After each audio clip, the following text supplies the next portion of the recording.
চার তকবীর হয় জানাজাতে। প্রথম তকবীর আমরা হাত উঠাবো, প্রথম তকবীর পর সানা, দ্বিতীয় তকবীর এরপর দুরূদ শরীফ, তৃতীয় তকবীরের পর দোয়া, চতুর্থ তকবীরের পর সালাম। জানাজা আল্লাহু আকবার, সানা নেই, আউযুবিল্লাহ, বিসমিল্লাহ, সূরা ফাতিহা, বিসমিল্লাহ, অন্য একটি সূরা, আল্লাহু আকবার, দুরুদ, আল্লাহু আকবার, বিশেষ দোয়া, আল্লাহুম্মা গফির লাহু, আল্লাহ তুমি লোকটাকে ক্ষমা করো, আরহামহু তুমি তার প্রতি রহমত নাযিল করো, আফিহি তুমি তাকে মাফ করো, আফানহু তুমি তার প্রতি নিরাপত্তা অবতীর্ণ করো, আকরাম নজলাহু তুমি তাকে দামি সম্মানী খাদ্য খেতে দাও, আসমাত খালাহু তুমি তার থাকার জায়গা প্রশস্ত করে দাও, আকসাল বিল মায়া সালজাল বারাত কামানা কায়তা সাবলামি জমিনা দানাস তুমি তাকে ঠান্ডা স্বচ্ছ পানি দিয়ে ধুয়ে পরিষ্কার করে দাও, যেমন ভাবে সাদা কাপড়কে ময়লা থেকে ধুয়ে পরিষ্কার করা হয়। আবদুল্লাহু দারান খায়রান মিন দারিহি দুনিয়াতে যে বাড়ি ছিল তার চেয়ে সুন্দর বাড়ি দাও, আহলান খায়রান মিন আহলিহি দুনিয়াতে যে পরিবার ছিল তার চেয়ে সুন্দর পরিবার দাও, ও জাওজান খায়রান মিন জাওজিহি দুনিয়াতে যে স্ত্রী ছিল তার চেয়ে সুন্দর স্ত্রী দাও, আদখিলুল জান্নাহ তুমি তাকে জান্নাতে প্রবেশ করাও, ওয়াদু মিন আযাবিল কবর তুমি তাকে কবরের শাস্তি থেকে বাঁচাও, মিন আযাবিন নার তুমি তাকে জাহান্নামের শাস্তি থেকে বাঁচাও। আল্লাহুম্মা গফির লি হাইয়িনা আল্লাহ যারা আমাদের জীবিত তাদের তুমি ক্ষমা করে দাও, ও মাইয়িতিনা যারা আমাদের মারা গেছে তুমি তাদের ক্ষমা করে দাও, ও শাহেদেনা যারা জানাজায় উপস্থিত হয়েছে তাদের তুমি ক্ষমা করে দাও, ও গায়েবেনা যারা জানাজায় উপস্থিত হতে পারেনি তাদের তুমি ক্ষমা করে দাও, ও সাগিরেনা যারা আমাদের ছোট তাদের তুমি ক্ষমা করে দাও, ও কাবিরেনা যারা আমাদের বড় তাদের তুমি ক্ষমা করে দাও, ও দাকারেনা যারা আমাদের পুরুষ তাদের তুমি ক্ষমা করে দাও, ও উনসানা যারা আমাদের মহিলা তাদের তুমি ক্ষমা করে দাও। আল্লাহুম্মা মান আহইয়াতাহু মিন্না ফাইলিল ইসলাম আল্লাহ তুমি আমাদের যাকে জীবিত রাখবে মুসলমান করে জীবিত রাখো, ওমান তাওফাইতাহু মিন্না ফাতাওফাল ঈমান আল্লাহ তুমি আমাদের যাকে মারবে তাকে ঈমানদার করে মারো। আল্লাহুম্মা লা তাহরিমনা আজরাহু ওয়া লা তাফতিনা বাদা আল্লাহ এই লোকটা চলে যাওয়ার কারণে আমরা যে দুঃখিত হয়েছি তাতে তুমি আমাদের বঞ্চিত করো না, তাতে তুমি আমাদের নেকি দান করো, এই লোকটা চলে যাওয়ার পরে তুমি আমাদের বিপদগামী করো না। আসসালামু আলাইকুম রাহমাতুল্লাহ, আসসালামু আলাইকুম রাহমাতুল্লাহ। এ হচ্ছে সালাত। সালাত মানে ডাকা। আল্লাহু আকবার থেকে সালাম পর্যন্ত দেখবেন শুধু আল্লাহকে বলতেই আছে। 1 মিনিট প্রয়োজন দেখাবেন না দয়া করে। এখন কোনো হাইকোর্ট জজ কোর্ট নেই যে আপনার হাইকোর্ট ছুটে যাবে, এরকম কোনো প্রয়োজন দয়া করে আমাকে দেখায়েন না। আপনি আমার দিনী ভাই, আপনি আমার দিনী বোন, ভদ্রতা বজায় রেখে চুপচাপ বসে থেকে অল্প কিছুক্ষণ সময় আলোচনা শোনার চেষ্টা করুন। ইবাদতের জগতে আল্লাহকে ডাকার সবচেয়ে ব্যতিক্রম বড় মাধ্যম হলো সালাত। সম্মানিত দিনী ভাই বোন, আপাতত এখানেই শেষ করছি। সালাত আদায় করতেই হবে এই কথাটি, যে উজু করে সালাত আদায় করতে হয়, পানি নেই, তায়াম্মুম করে সালাত আদায় করবেন, মাটি নেই, বিনা উজুতে বিনা তায়াম্মুমে সালাত আদায় করবেন। কেবলার দিকে মুখ করে সালাত আদায় করতে হয়, কেবলা বোঝা যায় না, কেবলা ছাড়াই সালাত আদায় করবেন। দাঁড়িয়ে সালাত আদায় করতে হয়, দাঁড়িয়ে থাকা যায় না। বসে থেকে সালাত আদায় করবেন, বসে থাকা যায় না। শুয়ে থেকে সালাত আদায় করবেন। পরিষ্কার কাপড় পরে সালাত আদায় করতে হয়, পরিষ্কার কাপড় নেই, যেই কাপড়ে পেশাব পায়খানা লেগে আছে এই কাপড় পরেই সালাত আদায় করবেন। পরিষ্কার অপরিষ্কার কোনো কাপড়ই নেই, আপনি উলঙ্গ অবস্থায় আছেন, এই অবস্থাতে আপনাকে সালাত আদায় করতে হবে। তাই কথার কথা মাঝে মধ্যে আপনাকে বলে থাকি, ইরাকে, আফগানিস্তানে, মায়ানমারে, যে কোনো মুসলিম দেশে মার্কিন সৈন্য ঢোকে, কোনো মুসলিম মহিলাকে 10 জন 12 জন মিলে ধর্ষণ করে, এরপরে পরন থেকে কাপড় খুলে নিয়ে উলঙ্গ অবস্থায় হাঁটতে বাধ্য করে। এই সময়ে যদি সালাতের টাইম হয়ে যায় তাহলে মুসলিম মহিলাকে নগ্ন অবস্থায় মার্কিন সৈন্যের সামনে সালাত আদায় করতে হবে, করতেই হবে। সালাত এক আশ্চর্য ইবাদত। যতক্ষণ পর্যন্ত বিবেক আছে, জ্ঞান আছে, ততক্ষণ পর্যন্ত যে অবস্থাতে আছেন না কেন আপনাকে সালাত আদায় করতেই হবে, আপনি বাধ্য। সম্মানিত দিনী ভাই বোন, যে কোনো মূল্যে যে কোনো অবস্থাতে টাইম হয়ে গেলে সালাত আদায় করতে হবে, জরুরি। বলছিলাম যারা সালাত আদায় করে না তারা কেমন? রাসূল সাল্লাল্লাহু আলাইহি সাল্লাম বলেন, বাইনাল আবদু ওয়া বাইনাল কুফরি তারকুস সালাহ। যারা সালাত আদায় করে তারা মুসলমান, আর যারা সালাত আদায় করে না তারা কাফের। রাসূল সাল্লাল্লাহু আলাইহি সাল্লাম এক বৈঠকে বলেন, মান তারাকা সালাতা মুতাআম্মিদান ফাকাদ কাফারা। কেউ যদি ইচ্ছাকৃত সালাত ছেড়ে দেয় তাহলে সে কাফের হয়ে গেল। বিবরণে এটাই বোঝা যায়। এই আলোচনা এই অংশ এই দুই কথাতেই শেষ করলাম। পরের কথা, যারা সালাত আদায় করে কিন্তু রাসূল সাল্লাল্লাহু আলাইহি সাল্লামের পদ্ধতিতে করে না, তারা কেমন?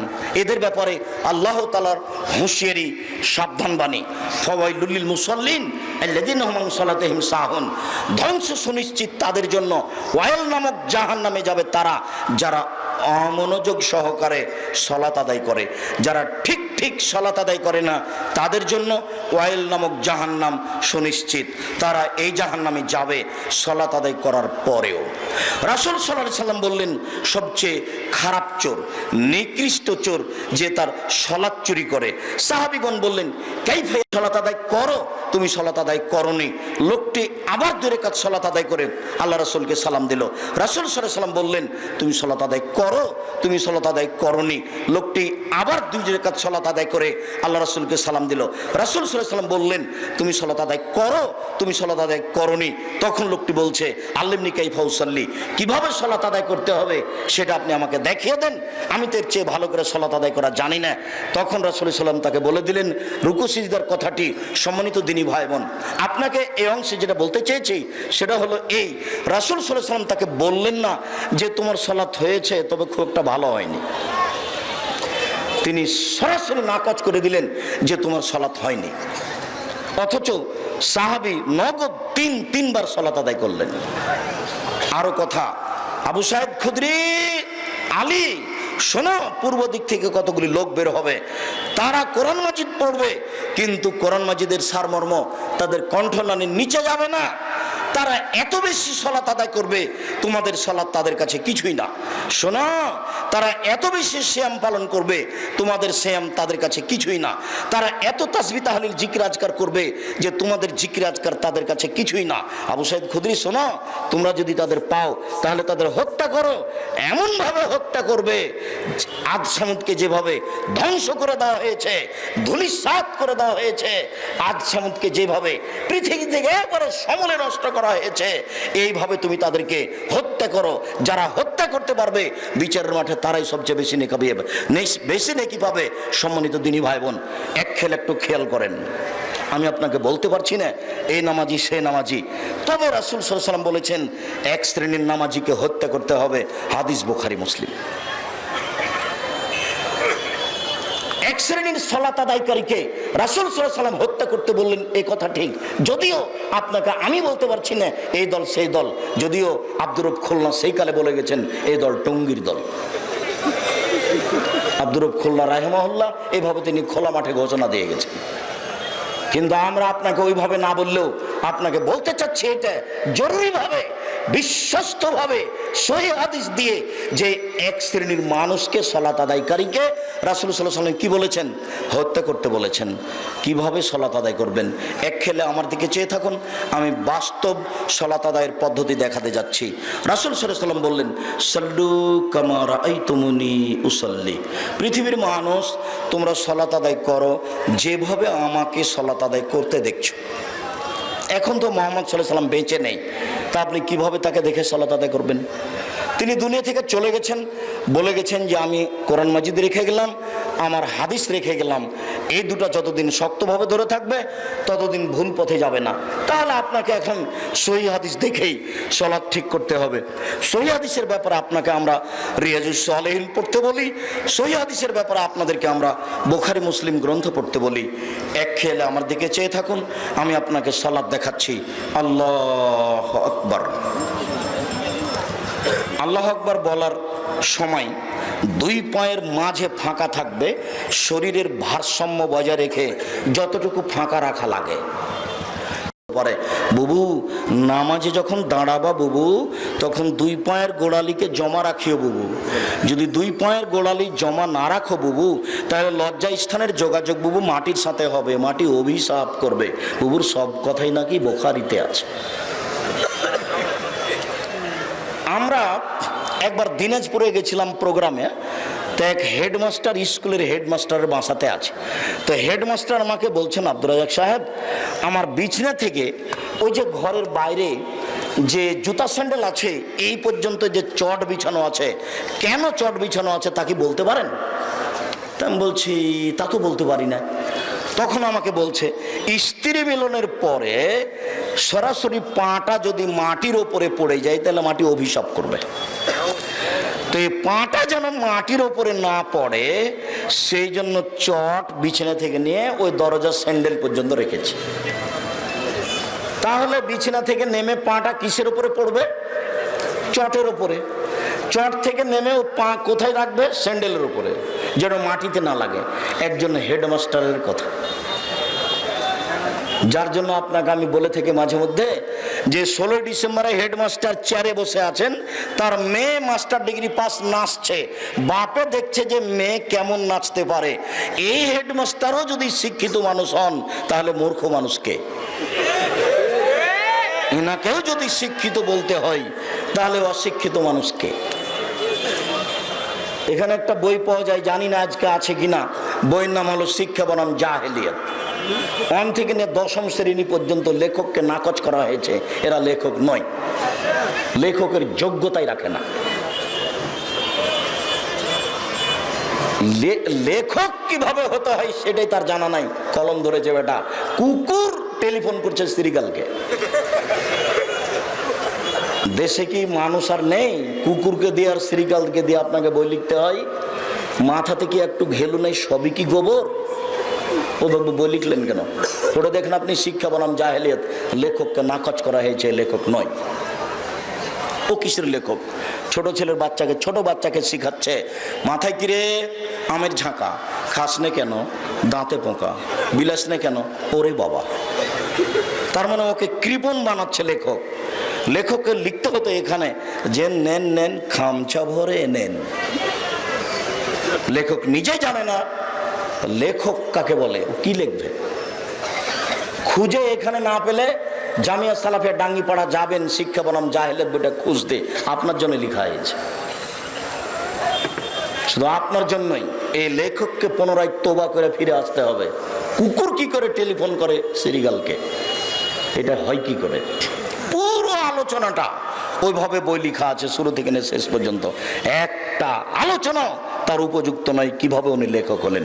সম্মানিত দিনী ভাই বোন শুনুন, বাগমারার একটা লোক আমাদের নওদাপাড়াতে শিক্ষক ছিলেন। উনি বলছেন যে আব্দুর রাজাক সাহেব, স্বামী স্ত্রী মিলনের পরে স্ত্রী গোসল করে আসছে আর স্বামী গোসল করতে যাচ্ছে, তো যদি গায়ের সাথে গাও লেগে যায় তাহলে গোসল বাতিল।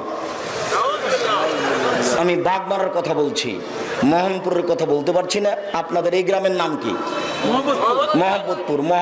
মোহাম্মদপুরের কথা বলতে পারছি না। সূর্য ডুবার সাথে সাথে দেশ ট্রাভেলস গাড়িতে আলো জ্বলে উঠলো। আমি বললাম, এই সুপারভাইজার শোনো বেটা এদিকে। জি, আলো জ্বাললা কেন? বলে মালিকের হুকুম, একটু পরে জ্বালো। সূর্য ডুবার সাথে সাথে গাড়িতে আলো দিতে হবে, মালিক বলেছে। সূর্য ডুবার সাথে সাথে বাড়িতে আলো জ্বালাই হিন্দু। কথা আমার বুঝতে পারেননি মনে হয়। দেশ ট্রাভেলস গাড়িতে আমি আছি, তো সূর্য ডুবার সাথে সাথে কি করেছে, ওই সুপারভাইজার গাড়িতে আলো দিয়ে গোটা গাড়িটা আলো হয়ে গেছে। তা আমি তো ধরে নিয়েছি ঘটনা এই আছে। শোনো এদিকে, আলো দিলে কেন? মালিকের হুকুম। শাহ মকদুম রহমতুল্লাহের পবিত্র ভূমি থেকে গাড়ি ছুটছে, ওর বাপের জমি, কিসের পবিত্র ভূমিটা?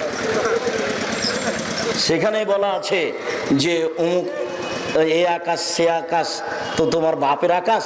তুমি কি জানো কোনো সময় যতবার ঠাকুর বলছে ওমা তোমার আকাশ, ততবার ও কালিমাকে বলছে। 14 বার তোমাকে পড়তে হবে বেটা, তোমার শিক্ষককে পড়তে হবে বেটা, তোর জাতিকে পড়তে হবে। তোর জাতি কিছু বুঝে না, ধর্মকর্ম বুঝে না। শুনুন দিনী ভাই বোন, আপনাকে আবারও বলছি, যতবার ঠাকুরের কথা বলেছে ততবার ও কালিমাকে বলেছে।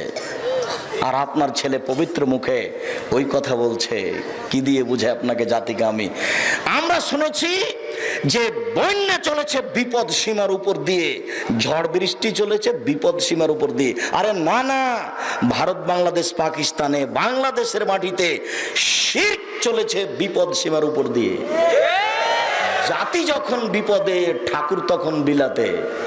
ঠাকুর বলছে যে ঢাকায় বিশ্ববিদ্যালয় খুলবে বেটারা বাংলা অক্ষর চিনে না, তারা আবার বিশ্ববিদ্যালয়। ঠাকুর তোমাকে বলছে তুমি নাকি অক্ষরই চেন না, তো বিশ্ববিদ্যালয় করতে যাও কি করে? ঠাকুরের কথা এটা। জাতি যখন বিপদে, ঠাকুর তখন বিলাতে। ঠাকুরের কথা তো কেউ জানে না। বঙ্কিমচন্দ্র একটা বই লিখে, রাজ সিংহ আওরঙ্গজেবের গোটা পরিবারকে জেনাকার বলে সাব্যস্ত করেছে বইয়ে। বইয়ের নাম হলো রাজ সিংহ। তুমি কোনোদিন দেখেছো? জাতি যখন বিপদে, ঠাকুর তখন বিলাতে। এরপরেও ঠাকুরের কথা আপনার কাছে আছে, আপনি কোনোদিন বিবেচনা করেননি। ঠাকুরের কথাটি কেমন? সম্মানিত দিনী ভাই বোন, মহিলা বৈঠকের মহিলাকে সাবধান করছি, উপস্থিত বৈঠকের মুসলিম বোন আপনাকে বলছি, এই মেয়ে, তোমাকে বলছি, কথা বলছো কেন? তোমার একটু শরম হয় না? তোমার মাথায় কাপড় নেই কেন? তোমার বাপ তোমাকে সহ্য করতে পারে, আমরা সহ্য করি না। আমি মুসলিম, আমি মুসলিম, চিররণবীর, মরণকে করি না ভয়। মরলে শহীদ, বাঁচলে গাজী, আমার উভয় সমান। মরাও যতটুকু, বাঁচাও ততটুকু, উভয়ই সমান। অতএব তোমার বাপ কাপুরুষ হতে পারে, আমাকে কাপুরুষ মনে করো না। তোমার লজ্জা নেই, তোমার জাতির নেই, তোমার বাপের নেই, তোমার মায়ের নেই। তুমি এখন মাথায় কাপড় না দিয়ে আমাদের সামনে বসে থাকো কি করে? তুমি নাকি ক্লাস 10-এ পড়ো? তুমি নাকি মাস্টার ডিগ্রি পাস করেছো? শরম করো না কেন? তোমাকে আমি খাটো করতে আসিনি। তুমি ভালো ঘরের মেয়ে, তুমি বড় হও না। তোমার বাপ হাজি, তোমার দাদা হাজি, তোমার নানা হাজি, তোমরা সবাই বড় ঘরের মানুষ, তুমিও বড় হও না। সুন্দর, জাকজমক, ভালো, দামি, মানের কাপড় চোপড় পরে স্কুল কলেজে যাও। ল্যাংটা হলে কেন? তোমার দাদা কি তোমাকে এটাই শিখালো? তোমার নানা কি তোমাকে এটাই শিখালো? দুঃখিত, 1 মিনিট, দুঃখিত মনে কিছু নিয়েন না, 1 মিনিট, 1 মিনিট এক খেয়ালে চেয়ে থাকবেন। এই ছেলেরা, আমার এখানে শব্দ আসে কি করে? তাহলে কি মোহাম্মদপুরের এই ছেলেরা অযোগ্য? তোমরা প্রোগ্রাম করতে পারো, পরিবেশ সেরকম হলে আমাকে দাওয়াত দেবে না। তোমার মুখ দেখে আমাকে দাওয়াত নিতে হবে এটা আমি মনে করি না। পুরো পরিবেশ তোমাকে কন্ট্রোল করতে হবে, পিপিলিকা যেন না লড়ে। আমি তোমার কাছে ভোট চাইতে আসিনি। অতএব তুমি ওই খেয়াল করো না যে আব্দুর রাজ্জাক সাহেবকে ডাকলেই কি আর না ডাকলেই কি। পরিবেশ কন্ট্রোল করার জন্য অন্তত 50টা ছেলে রাখো এখানে, যারা মুখ বন্ধ করে পরিবেশ কন্ট্রোল করবে। 1 মিনিট। জাবের রাদিয়াল্লাহু তাআলা আনহু বলছেন, আল্লাহর নবী যুদ্ধ করে এক এলাকা থেকে আসছেন, মদিনায় ঢুকবেন। তখন বলছেন, থামো থামো থামো, তোমরা রাতে এখানে অবস্থান করো, কেউ মদিনায় ঢুকতে পাবে না, সকালে যাব। তখন জাবের রাদিয়াল্লাহু তাআলা আনহু বলছেন, আল্লাহর নবী, আমি নতুন বিবাহ করেছি, আমাকে একটু বাড়ি যেতে অনুমতি দেন না। তখন রাসূল সাল্লাল্লাহু আলাইহি ওয়াসাল্লাম কথা এদিকে বলতে লাগলেন, ও তুমি নতুন বিবাহ করেছো? বিকরান আম সাইয়্যিব, কুমারী মেয়ে বিবাহ করেছো না তালাক প্রাপ্তা মেয়ে বিবাহ করেছো? তখন জাবির রাদিয়াল্লাহু তাআলা বলছেন, সাইয়্যিব, আমি তালাক প্রাপ্তা মেয়ে বিবাহ করেছি। তখন রাসূল সাল্লাল্লাহু আলাইহি ওয়াসাল্লাম বলছেন, হাল্লা বিকরান তুলাইবকা, তুমি কুমারী মেয়ে কেন বিবাহ করলে না? তুমি তার সাথে খেলতে, ও তোমার সাথে খেলতো।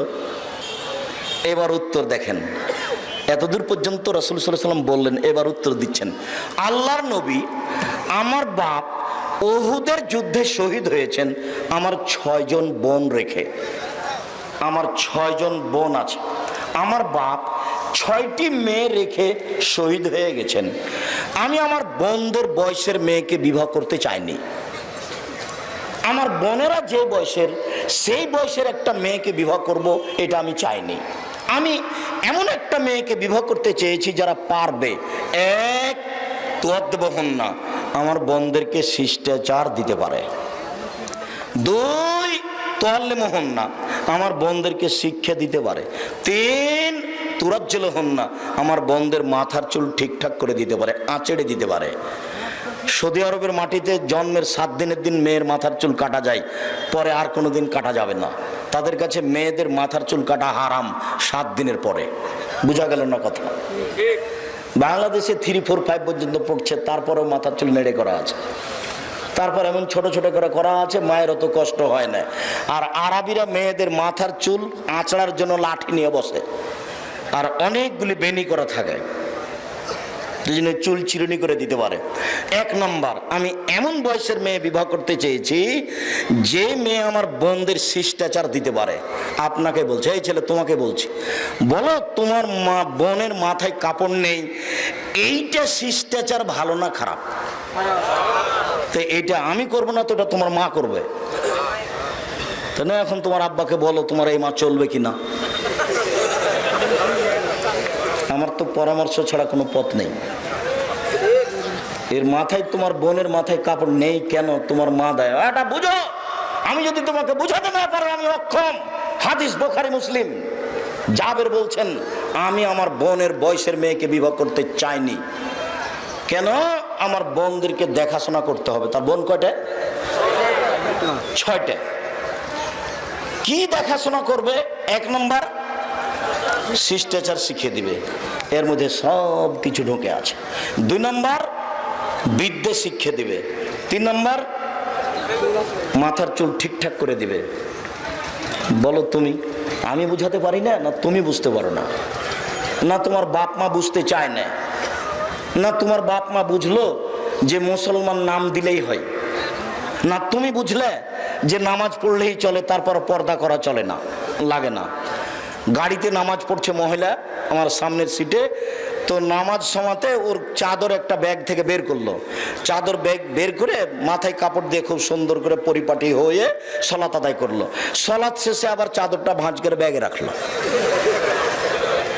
তো তোমার মা কি এইভাবে পরিবার গড়ে তুলছে? তোমার বাপ কি এইভাবে পরিবার গড়ে তুলছে? দেখো, তাহাজ্জুদ পড়ে সফল হতে পারবে না মানুষ। 3 শ্রেণীর মানুষ জাহান্নামে যাবে।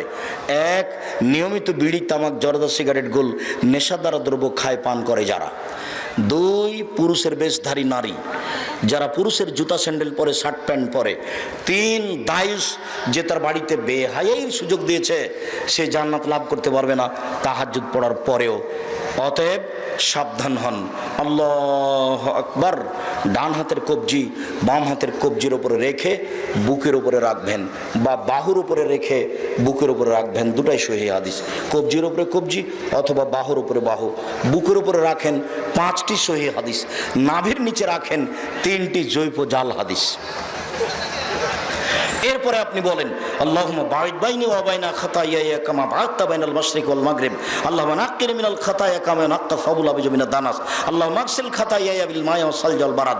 আল্লাহ, তুমি আমাকে আর আমার পাপকে অত দূরত্বে রাখো, পূর্ব পশ্চিমকে তুমি যত দূরত্বে রেখেছো। আল্লাহ, তুমি আমাকে ধুয়ে পরিষ্কার করে দাও, যেমনভাবে সাদা কাপড়কে ময়লা থেকে ধুয়ে পরিষ্কার করা হয়। আল্লাহ, তুমি আমার পাপকে তুষার দিয়ে, বরফ দিয়ে, ঠান্ডা পানি দিয়ে ধুয়ে পরিষ্কার করে দাও।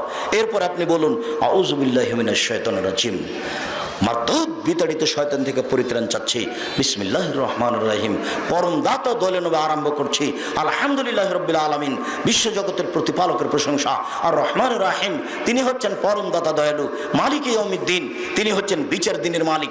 ইয়াকা না'বুদু, একমাত্র তোমার ইবাদত করি। ওয়া ইয়াকা নাস্তাঈন, একমাত্র তোমার নিকটে সাহায্য চাই। ইহদিনাস সিরাতাল মুস্তাকিম, তুমি আমাকে সোজা সঠিক সরল পথ দেখাও। সিরাতাল লাযিনা আন'আমতা আলাইহিম, ওদের পথ তুমি দেখাবে যাদের ভালোবেসেছো। গায়রিল মাগযুবি আলাইহিম ওয়ালাদ দাল্লিন, ওদের পথ তুমি দেখায় না যাদের খারাপ বেসেছো। আমিন। দীর্ঘ সময় ধরে তোমার দরবারে যে প্রার্থনা করলাম, এটা তুমি কবুল করো।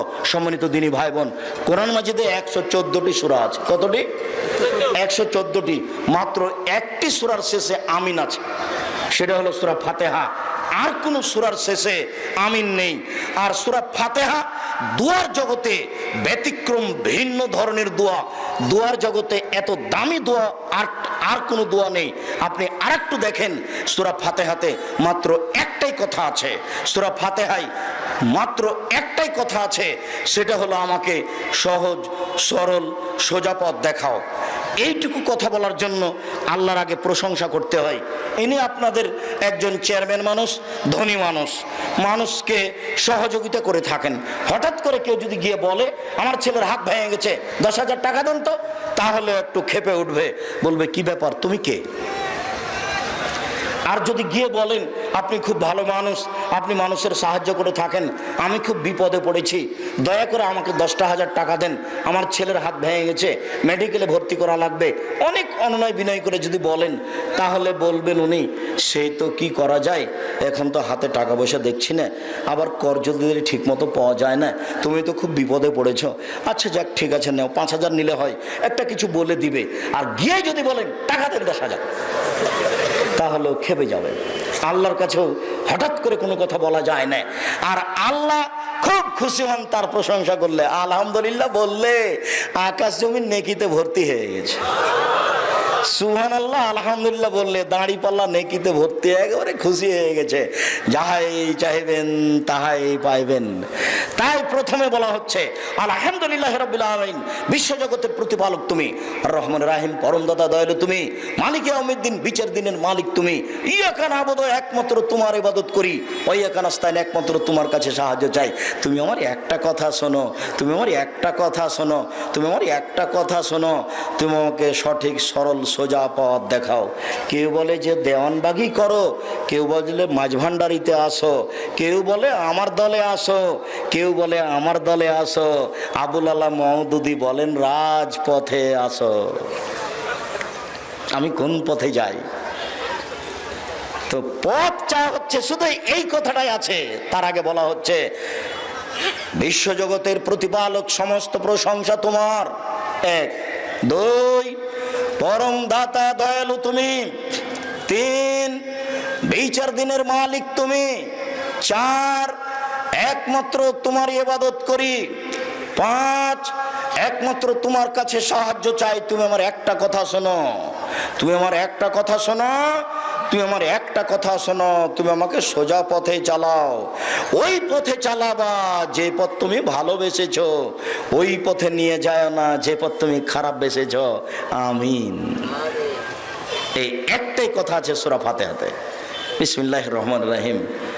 পরম দাতা দয়ালু আমরা আরম্ভ করছি যে কোনো একটি সূরা। কুল আল্লাহু আহাদ, হে নবী আপনি বলুন আল্লাহু একক, আল্লাহু সামাদ, আল্লাহ নিরপেক্ষ মুখাপেক্ষীহীন। লাম ইয়ালিদ, তিনি কাউকে জন্ম দেননি। ওয়ালাম ইউলাদ, তিনি কারো থেকে জন্ম নেননি।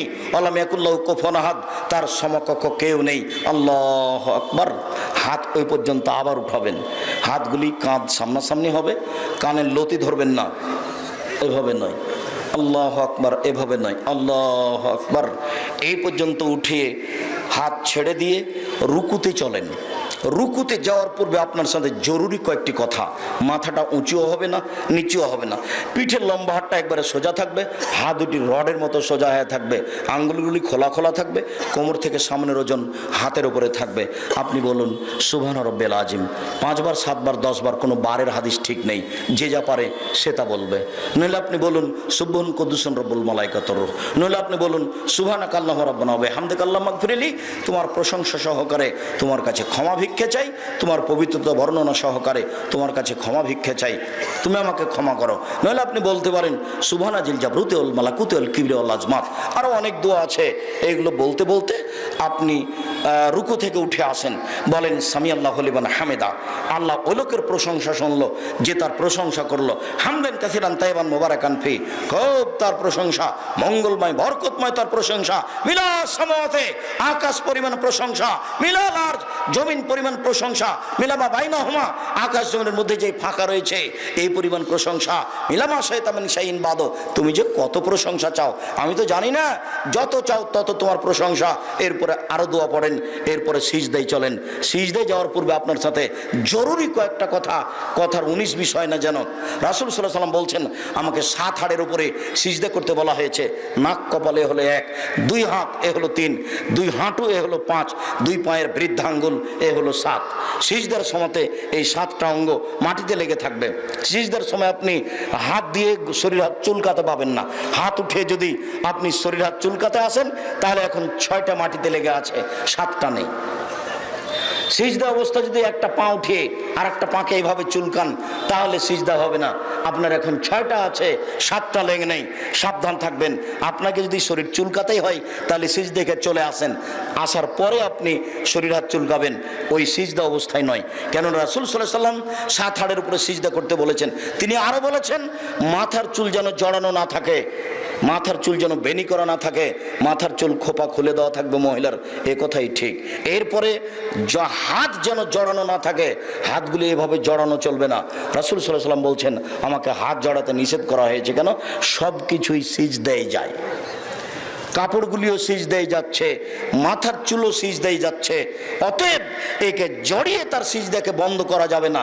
তবে নিচের দিকে, প্যান্টের নিচের দিকে প্যান্ট জড়ানো যাবে না, একেবারেই নিষেধ। জড়াতে যদি হয় তাহলে কোমরে জড়াতে হবে।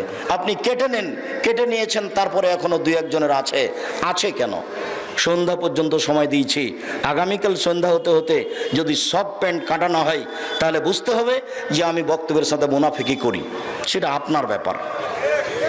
তবে আপনাকে আমি সতর্ক করছি, আপনার প্যান্ট টাকনোর নিচে থাকবে কেন? থাকবে না, এটাই চূড়ান্ত।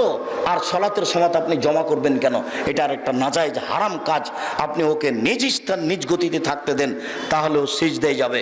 সম্মানিত দিনী ভাই বোন, সিজদার সময় হাতের আঙ্গুলগুলি জমা জমা করে কানের পাশে রাখবেন, কোনো দুটো উঁচু করে রাখবেন যাতে করে পেটের নিচ দিয়ে ছাগলের বাচ্চা পার হতে পারে।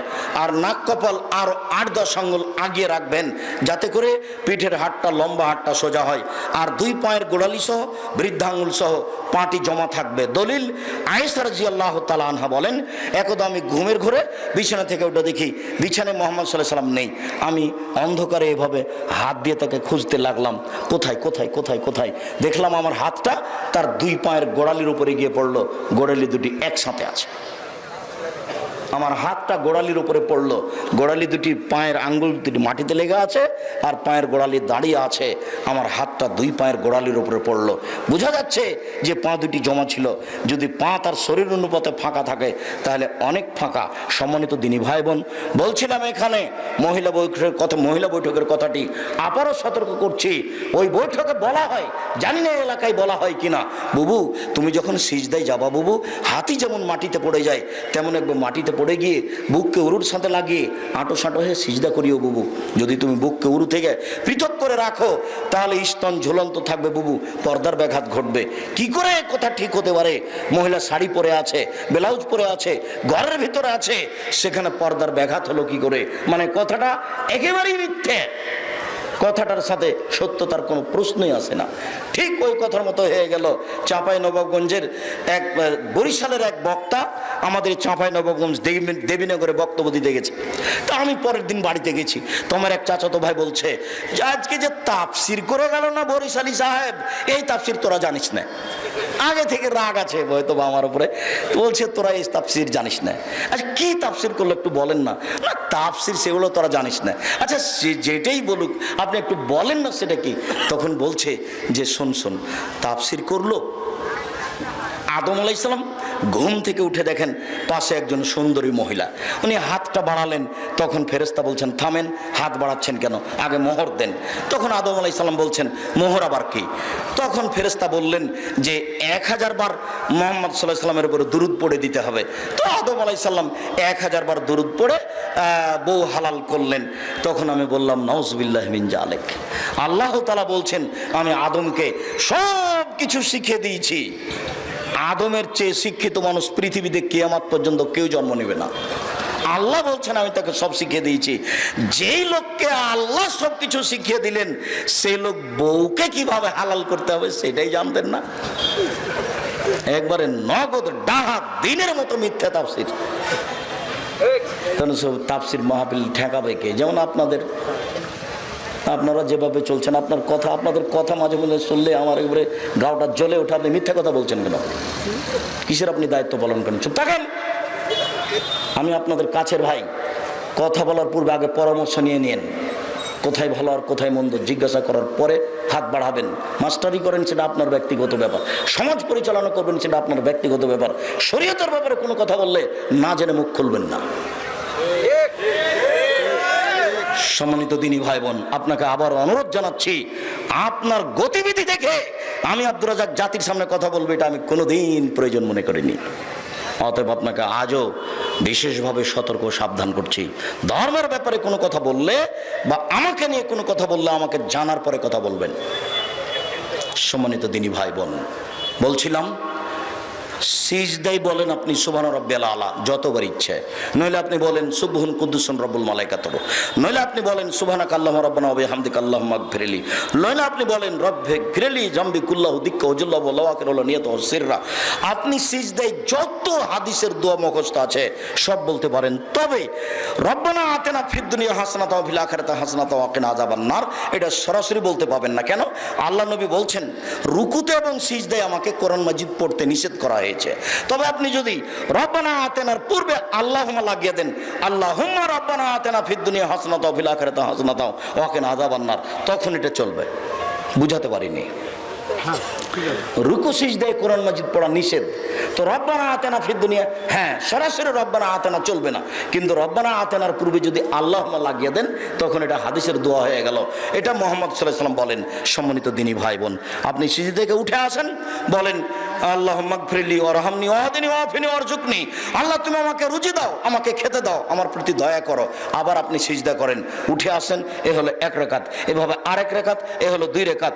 যদি এটা আত্তাহিয়াতের বৈঠক হয় তাহলে বাম পায়ের পাতার উপরে বসবেন, আর যদি সালামের বৈঠক হয় তাহলে বাম পা ডান দিকে বের করে দিবেন, নিতম্ব পিছনকে মাটির উপরে রেখে দিবেন, বাম হাতের আঙ্গুলগুলি জমা জমা করে হাঁটুর উপরে রাখবেন, আর ডান হাতের আঙ্গুল কনিষ্ঠ সহ দুইটা আঙ্গুলকে আগে জমা করবেন। করেন তো দেখি। তারপর তৃতীয় আঙ্গুলের নখের উপরে বৃদ্ধ আঙ্গুলের পেটটা ঠিক করো। তোমার আঙ্গুল ভাবে খোলা খোলা আছে তো, বুঝো না একটু? আমার দিকে দেখো। উপস্থিত বৈঠকের মুসলিম বোন, আপনি দেখতে পান আর না পান, ওই কনিষ্ঠ আঙ্গুল চাঁপাইনবাবগঞ্জের ভাষাতে কুঁড়ে আঙ্গুল, কুঁড়ে আঙ্গুল এবং তারপরে যেটা আছে দুইটা একসাথে জমা করে চাপ দেন, লাগিয়ে দেন। আর তৃতীয় আঙ্গুলের নখের উপরে বৃদ্ধ আঙ্গুলের পেটটা রাখেন, এইটা হাঁটুর উপরে রাখেন। এখন অবিরাম নড়বে। একবার ইল্লাল্লাহর সময়তে একবার উঠাতে হবে, এরপর মানে কোনো ভুয়া হাদিসও নেই, এমনিতেই চলছে। আস্তাগফিরুল্লাহ রাব্বি মিন কুল্লি জামি ওয়া আতুবু ইলাইহি, এটা যেমন এমনিতেই চলছে, ক্ষমা চাওয়ার দোয়া, কেউ জানে না কোথায় আছে। সালাম দেওয়ার দোয়া চলছে, আগফিরুল্লাহ লানা ওয়া লাকুম, কেউ জানে না কোথায় আছে, এমনিতেই চলছে। শুনে নিয়েছে এটা সালাম দেওয়ার দোয়া, তাই সবাই বলছে। যেমন জননেতারা এখন বলছেন যে ভালো থাকুন, ধন্যবাদ, ভালো থাকুন। তোরা কি আল্লাহ যে ভালো থাকবে? বলতে হবে জননেতাকে যে আল্লাহ আপনাদেরকে ভালো রাখুক। তো বলছে যে ভালো থাকো, ওই আমি আল্লাহ এখন ভালো থাকবো, একেবারে নগদ উল্টা। প্রতিটা জায়গাতে শরীয়তে ভাবে উল্টে আছে, মানে সত্যটা তদন্ত করে বলার মানুষটা কোথায়?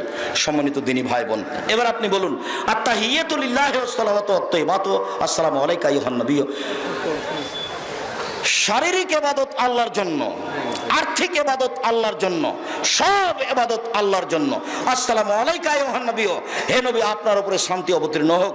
আসসালামু আলাইনা ওয়া আলা ইবাদিল্লাহিস সালিহিন, শান্তি ভালো মানুষের উপর অবতীর্ণ হোক। আশহাদু আল্লা ইলাহা ইল্লাল্লাহ, আমি সাক্ষ্য দিচ্ছি আল্লাহ ছাড়া কোনো মাবুদ নাই। ওয়া আশহাদু আন্না মুহাম্মাদান আবদুহু ওয়া রাসূলুহু, আমি সাক্ষ্য দিচ্ছি মুহাম্মদ তার বান্দা এবং তার রাসূল। এরপরে আল্লাহুম্মা সাল্লি আলা আল্লাহুম্মা বারিক আলা, এরপরে আল্লাহুম্মা ইন্নী যালামতু নাফসি যুলমান কাসীরা, হে আল্লাহ জীবনে খুব পাপ করেছি, ফাগফিরলি তুমি আমাকে ক্ষমা করো।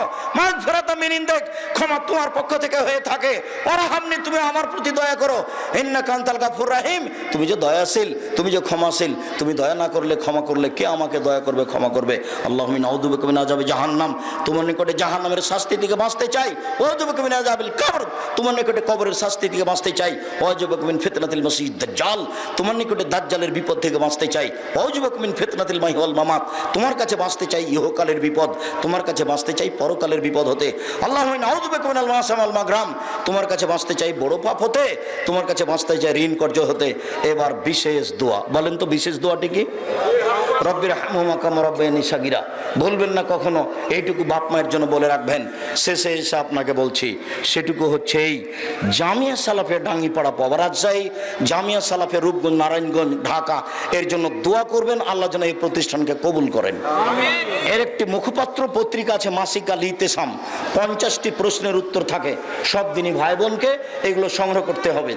আর ব্যতিক্রম বই হচ্ছে মিন্নাতুল বারি, আব্দুল্লাহ লিখা, স্টেজে আছে মিন্নাতুল বারি, বাংলা ভাষায় এত উন্নত মানের কোনো বই বের হয়নি, অন্তত বুখারীর ব্যাখ্যা হিসাবে। সাথে সাথে আপনার ওই আজকে যে আলোচনা করছে উপদেশ বই আছে, বইগুলি স্টেজের বাম দিকে, বইগুলি আপনাকে সংগ্রহ করার জন্য অনুরোধ জানাচ্ছি। অন্তত কেউ মাসিক আল ইতেসাম পত্রিকা ছেড়ে যাবেন না, যার মূল্য 20 টাকা। সকল দিনই ভাই বোনকে আমি